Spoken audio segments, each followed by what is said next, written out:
Je vous remercie, Monsieur le Président. Monsieur le Président, Mesdames les ministres, mes chers collègues. Monsieur le Président, il n'est pas contesté que Farba Ngom a fait l'objet d'une fouille. Il n'est pas contesté ici qu'il a été gardé à vue à la gendarmerie nationale. Le procès verbal de garde à vue est ici dans le dossier que vous avez. Il n'est pas contesté qu'après cette garde à vue, il a fait l'objet d'un déferment devant Monsieur le procureur de la République. Il n'est même pas contesté que c'est à la suite de ce déferment que Monsieur le procureur de la République s'est avisé en disant que son immunité parlementaire n'a pas été levée et qu'il fallait arrêter les poursuites et le retourner au pavillon spécial.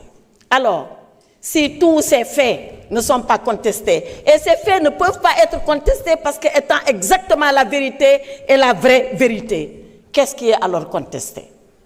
Ce qui est contesté, ce qui est contestable et ce qui est illégal, c'est la procédure qui a été engagée. Farba Ngom a fait l'objet d'une garde à vue. Je ne parle pas de ce qui lui a été reproché. Ce qui lui a été reproché, introduction d'objets prohibés, violation du secret de l'instruction, images contraires, diffusion d'images contraires aux bonnes mœurs, corruption, on y reviendra et les accusations vont s'effondrer comme châteaux de cartes ou alors comme des châteaux sur le sable. Parce que rien, absolument rien ne tient. Ce qui est par contre illégal, c'est d'avoir ouvert le téléphone de Farba Ngom sans sa présence, sans la présence de ses avocats. Ce qui est illégal, c'est de venir dire à l'opinion nationale et internationale qu'est-ce que nous avons trouvé dans les téléphones. Or, l'intimité des communications est garantie. Elle est garantie par l'article 13 de notre Constitution. Elle est garantie par le Code pénal. Elle est garantie par le Code des communications. Tout ça a été allègrement violé pour venir dire que Farba Ngom a commis des délits. Mais Farba Ngom se défendra comme il sait se défendre, comme il s'est lavé lorsqu'on l'a maintenu en détention et qu'il a prouvé par des contestations sérieuses. Mais pourquoi c'est les contestations sérieuses? On lui reproche 125 milliards. Pourtant, ils ont des cautions et des cautions de terrain et des cautions d'argent. Mais ce sont les contestations sérieuses qui ont été retenues contre lui. Monsieur le Président, mes chers collègues, cet après-midi, ce n'est pas Farba Ngom qui est à la barre.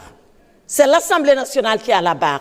Est-ce que nous allons accepter, nous, que notre immunité soit violée par des gendarmes dans le cadre d'une procédure d'enquête primaire sans que nous soyons là, sans que l'Assemblée nationale ne se prononce? Cette affaire ne concerne plus Farba Ngom, elle concerne nous, les députés que nous sommes, elle concerne notre Assemblée nationale, le règlement intérieur, Monsieur le Président.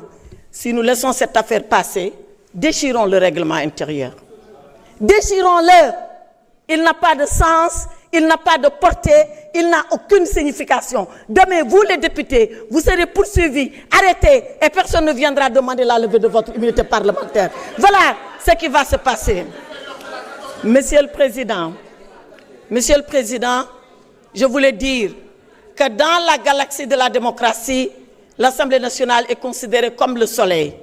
Mes chers collègues, refusez l'éclipse qui vous a été proposé. Refusez de courber l'échine parce que l'exécutif le demande. Refusez de violer votre propre règlement intérieur pour faire plaisir à...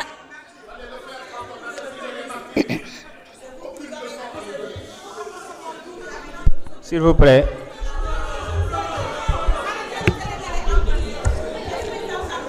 Monsieur le Président. Attendez, mes chers collègues, s'il vous plaît. S'il vous plaît, il reste moins de 2 minutes. Laissons-la terminer, s'il vous plaît. Monsieur le Président. Honorable, vous n'avez pas la parole. Vous n'avez pas la parole, honorable.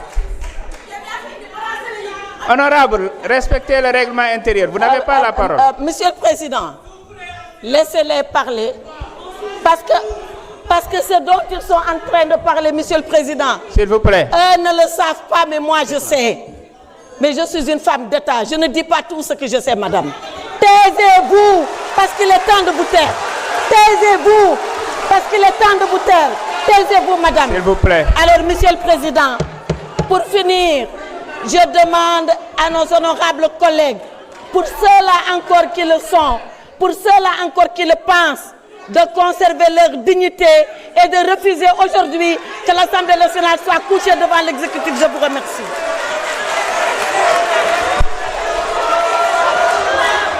Mes chers collègues, je suspends la séance. Nous allons... Mes chers collègues, écoutez s'il vous plaît. Je suspends pour 20 minutes. Je vous donne rendez-vous à 17h20. La séance est suspendue.